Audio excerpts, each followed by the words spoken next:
yang kok doa aku belum dikabulin. Aku kemarin itu gak sengaja lihat ceramahnya Habib Novel Alaidrus. Halo semuanya, jangan lupa untuk subscribe, like, nyalakan notification, and share ke semua teman kalian.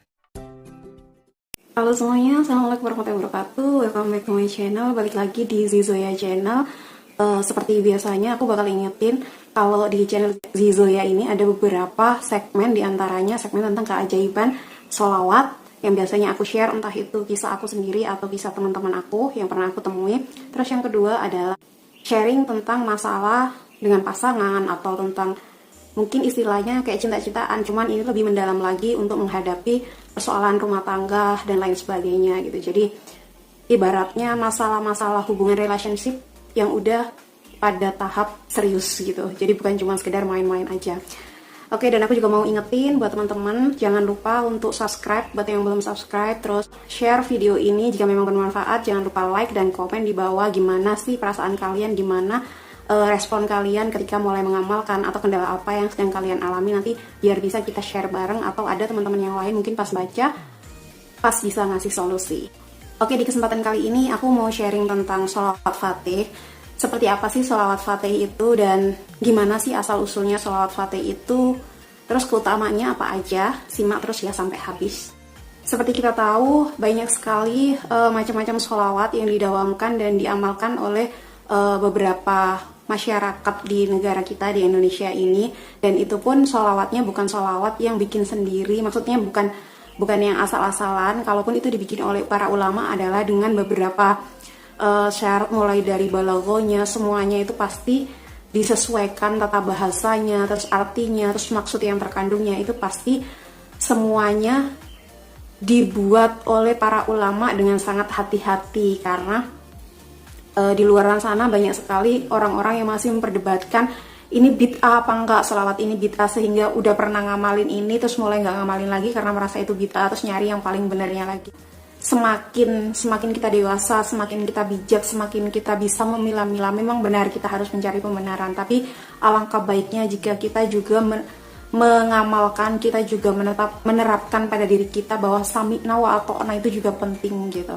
Sholawat fatih ini dari namanya aja kita udah bisa menebakkan pastinya. Dari tata bahasanya, sholawat fatih ini adalah sholawat yang memiliki arti bahwasanya dengan mengamalkan sholawat ini, dengan membaca sholawat ini, itu akan membuat kita jadi kayak dipermudah segala masalahnya, digampangkan rezekinya, terus segala sesuatu yang membelenggu dalam kehidupan kita itu jadi terurai lebih mudah, seperti itu.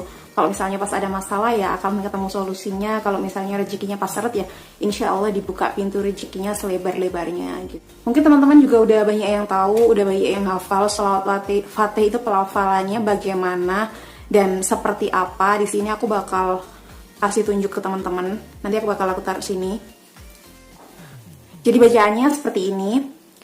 Allahumma sholli wa sallim wa barik ala sayyidina Muhammadin Fatihil lima ughliqa wal khatimi lima sabaqa wan nasyiril haqqa bil haqqi wal hadi ila syiratim mustaqim sallallahu alaihi wa ala alihi wa ashabihi haqqa qadrihi wa miqdarihil azim. Yang artinya, ya Allah, limpahkanlah sholawat, salam, dan keberkahan kepada junjungan kami Nabi Muhammad SAW. Pembuka apa yang terkunci, penutup apa yang telah berlalu, pembela yang hak dengan yang hak, dan petunjuk kepada jalan yang lurus. Semoga Allah melimpahkan sholawat kepadanya, keluarga, dan para sahabat dengan hak derajat dan kedudukan yang agung. Lafal sholawat fatih ini itu diambil dari kitab Perukunan Melayu. Dalam kitab itu terdapat kutipan dari Syekh Al-Arif Al-Kubro yang bunyinya seperti ini. Barang siapa membaca sholawat ini seumur hidup sekali, niscaya ia dipelihara oleh Allah Ta'ala dari api neraka dan mewajibkan baginya husnul khotimah. Ulama sendiri di Indonesia atau dimanapun memperkenalkan banyak sekali sholawat. Hal ini gak jadi masalah sebenarnya gitu loh. Karena yang perlu dihindari itu bukan penggunaan dari lafal lafal sholawat yang mendoakan Nabi Muhammad SAW dan keluarganya gitu. Ada dalam satu bukunya Syekh M. Nawawi Banten itu ada yang artinya tidak boleh mendoakan Nabi Muhammad SAW dengan lafal yang tidak warid seperti lafal rahimakumullah, tetapi lafal yang sesuai dan layak untuk para nabi dan rasul adalah lafal sholawat dan salam. Jadi kalau misalnya entah itu shollallahu ala Muhammad terus ataupun sholawat naria ataupun sholawat Fatih atau sholawat irfan atau masih banyak lagi jenis-jenis sholawat, masih banyak lagi lafal-lafal sholawat yang lain, itu nggak apa-apa selama itu berisi tentang doa, sholawat dan salam untuk Nabi Muhammad SAW. Yang nggak boleh itu adalah ketika itu berisi tentang lafal atau doa yang tidak warid kayak gitu. Pasti teman-teman juga bingung warid itu sebenarnya apa, nanti bakal aku jelasin. Beberapa hari yang lalu aku sempat ngebaca tentang tulisannya salah satu imam Masjid Istiqlal ya, itu Profesor Dr. Kiai Haji Nasruddin Umar. Mungkin teman-teman ada yang pernah dengar gitu kan. Wirid itu adalah sebuah amalan rutin yang seorang hamba lakukan dengan tujuan lebih mendekatkan diri kepada Allah kan gitu. Kenapa kok dari ngebahas sholawat Fatih jadi ke wirid gitu kan. Jadi setiap dari teman-teman kita tahu bahwasanya untuk mengamalkan sholawat itu bukan tentang saja masalah jumlahnya, tapi tentang keistiqomahannya. Lah, ibadah yang kita lakukan dengan istiqomah itu biasanya beberapa orang menyebutnya dengan wirid kan gitu. Terus tadi juga disebutkan bahwasanya pelafalan untuk sholawat dan salam kepada Rasulullah itu harus berdasarkan ada runtutan lafal dan waridnya kan seperti itu. Makanya ini aku mau jelasin warid itu asal mulanya kayak gimana dan dari mana kayak gitu. Wirid juga merupakan sebuah pembuktian kedisiplinan seorang hamba kepada Allah Subhanahu wa taala dalam waktu dan kualitas pengabdian yang berbanding lurus. Dari sebelumnya, dari semua video yang pernah aku share, aku selalu bilang bahwasanya kekuatan dari sholawat ini, kekuatan dari amalan teman-teman ngedawamin sholawat, kekuatan dari wirid teman-teman adalah bukan tentang jumlah banyaknya saja, tapi tentang keistiqomahannya. Jadi sebenarnya beberapa orang itu lebih fokus secara kuantitatif, padahal ketika teman-teman udah ngejalani itu targetnya itu bukan secara kuantitatif lagi, melainkan bagaimana hati udah mulai menyatu dengan wirid ataupun sholawat itu sendiri kan kayak gitu. Jadi buat teman-teman kalau misalnya mau ngamalin, diamalin aja, pokoknya diistiqomahin gitu. Kita semua ahli wirid, insya Allah ahli wirid, ahli orang yang mengamalkan sholawat terkadang masih fokus dengan target ataupun jumlah. Ya kan, rata-rata kan kita kan kayak gitu kan, masih kayak nentuin jumlahnya berapa kayak gitu. Untuk menyemangati diri aku sendiri biasanya aku pakai jumlah, karena kalau pakai jumlah itu jadi kayak aku tadi baru dapat segini, aku harus ngejar lagi gitu. Tapi nggak apa-apa kalau misalnya orientasinya, targetnya masih di jumlahnya, itu nggak apa-apa banget kok. Teman-teman tetap bisa ngelakuin itu. Dengan seiring berjalannya waktu nanti maka akan terjadi peningkatan. Orientasinya bukan hanya pada target jumlahnya, tapi nanti lebih kepada penghayatan juga makna yang terkandung dari wirid itu dan kayak ketenangan jiwa kayak gitu-gitu nanti yang didapat. Itu biasanya terjadi pada kalau di awal-awal itu biasanya terjadi pada beliau-beliau yang punya makom bagus, terbaik kayak gitu. Kita masih apa gitu ya. Jadi kita memang perlu proses untuk kesana. Kita membutuhkan itu.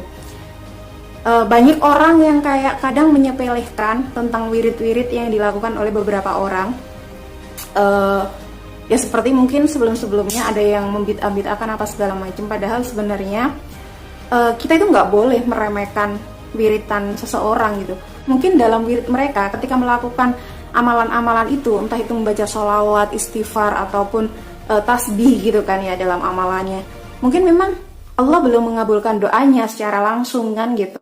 Namun orang yang dengan konsisten, dengan istiqomah menjalankan wiridnya dengan penghayatan yang penuh, dengan kayak hati itu, kalau misalnya dibuat wiritan itu kayak lagi pas deket sama si dia gitu loh, deg-degannya kayak gitu-gitu, maksudnya rasanya itu udah beda lagi. Itu tadi yang tak maksud, kenapa kita jangan meremehkan orang-orang yang rajin, yang istiqomah berwirid. Karena orang yang rajin banget berwirid itu lama-kelamaan mereka akan menghasilkan yang namanya warid. Ini nih yang ditunggu teman-teman. Warid itu apa sih kan gitu? Warid adalah efek positif yang ditimbulkan dari kita yang rajin, istiqomah, dan konsisten dalam melaksanakan, mengamalkan wirid tersebut. Jadi itu efek positifnya ya, contohnya mungkin salah satunya adalah doa kita yang semakin lebih cepat didengar sama Allah. Awalnya mungkin kita harus bersolawat dulu selama 3.000 kali, 10.000 kali, ataupun 15.000 kali dalam sehari dengan rutin. Baru 1 tahun kemudian dikabulkan doanya. Bisa jadi ketika teman-teman udah warid kayak gitu, itu bisa lebih dipercepat lagi kayak gitu. Kalau misalnya doa kita sama doanya Yai pasti beda karena makopnya udah beda. Lah kita untuk bisa mengejar perbedaan kita dengan Yai, itu kita juga harus perbanyak yang namanya wirid atau amalan sholawat kita kayak gitu. Jadi kita harus punya satu amalan, nggak satu sih, ya kita harus punya amalan yang benar-benar istiqomah, konsisten kita ngelakuin itu gitu loh. Hubungannya sama sholawat fatih apa gitu. Ini nggak hanya untuk sholawat fatih sebenarnya, untuk semua sholawat, tapi karena kita tadi pembahasannya adalah sholawat fatih dan menyampaikan tentang wirid apa segala macem, akhirnya kan sekalian aja gitu jelasinnya. Kita balik lagi ke sholawat fatihnya. Oke, jadi sholawat fatih asal mulanya itu kayak gimana sih? Jadi di awal-awal tadi aku sempat mengatakan bahwasanya lafal dari sholawat fatih adalah diambil dari perukunan Melayu kan seperti itu, oleh seorang ulama yang bernama Al-Arif Al-Kabir. Asal sholawat ini itu berasal dari seorang syekh yang bernama Ahmad Tijani radhiyallahu anhu. Pada suatu ketika syekh tersebut itu bermunajat kepada Allah, minta kepada Allah agar dikasih kayak amalan sholawat yang memiliki faidah rahasia dan pahala juga keistimewaan pada sholawat tersebut. Setelah lama bermunajat dengan istiqomah tentunya, dengan konsisten, alhamdulillah singkat cerita Allah menjawab munajat syekh tersebut. Pada cerita itu sih mengatakan bahwasanya waktu itu ada malaikat yang membawa kayak selendang gitu bertuliskan sholawat fatih, atau yang biasa disebut dengan nama lainnya adalah sholawat al-bakriyah atau al-yakutatu faridah. Tapi sholawat ini lebih dikenal dengan sholawat fatih. Jadi dari selendang itu ada tulisan cahaya kayak gitu, bertuliskan sholawat fatih gitu. Sebagaimana dawuhnya Syekh Ahmad At-Tijani radhiyallahu anhu menyampaikan bahwa keistimewaan sholawat ini sangat sulit diterima dengan akal, sebab ia merupakan rahasia Allah Subhanahu wa Ta'ala yang tersembunyi. Seumpama ada 100.000 bangsa, yang setiap masing-masing bangsa itu terdiri 100.000 kaum, dan dari setiap kaum itu terdiri atas 100.000 orang, dan dari setiap orang itu diberi umur yang panjang oleh Allah Subhanahu wa Ta'ala 100.000 tahun. Dan jika setiap orang itu bersolawat kepada baginda Nabi pada setiap hari yang membaca 100.000 kali, maka semua pahala tersebut belum bisa menandingi pahalanya sholawat fatih 1 kali. Jadi sholawat fatih ini luar biasa. Kalau teman-teman misalnya mau mulai mengamalkan sholawat fatih atau sudah mengamalkan sholawat fatih, silakan diistiqomain. Udah gitu aja sih kalau pesan aku. Kalau aku sendiri sampai sekarang aku baru mengamalkannya sholawat Yai Holil yang 1.000 kali, yang setiap habis maghrib sama habis subuh. Terus sholawat 4.444 itu setiap habis asar ataupun habis isya. Terus sholawat 400 kali. Terus sholawat naria sehabis sholat 5 waktu. Terus Rabbi inni lima anzalta ilayya min khairan faqir 100 kali. Terus istighfar 1.000 kali. Terus ditambah lagi aku mulai mengamalkan tasbih 1.000 kali seharinya. Jadi kan ini kebetulan kita juga masih dalam masa karantina, jadi kalau bisa ditambah lagi. Aku sih pengennya dalam masa karantina, kalau bisa seterusnya aku pengen paling nggak 10.000 lah sholawat Jibril gitu.